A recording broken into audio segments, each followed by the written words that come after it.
Ang mabuting balita ng Panginoon ayon kay San Lucas. Papuri sa iyo, Panginoon.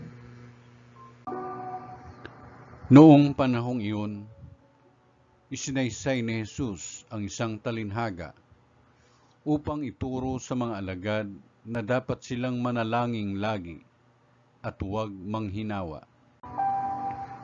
Sa isang lungsod, wika niya, may isang hukom na hindi natatakot sa Diyos at walang taong iginagalang.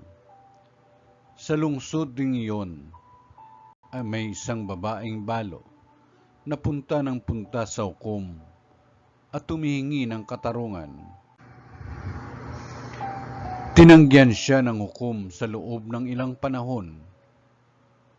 Ngunit nang malaunan ay nasabi nito sa sarili, "Bagamat hindi ako natatakot sa Diyos, ni gumagalang kanino man, igagawad ko na ang katarungang hinihingi ng babaeng ito, sapagkat lagi niya akong ginagambala. Baka pa ako mainis sa kapaparito niya." At sinabi ng Panginoon, "Narinig ninyo ang sinabi ng masamang hukom. Hindi ipinagkakait ng Diyos ang katarungan sa kanyang mga hinirang na dumaraing sa kanya araw-gabi, bagamat tila nagtatagal iyon. Sinasabi ko sa inyo, agad niyang igagawad sa kanila ang katarungan.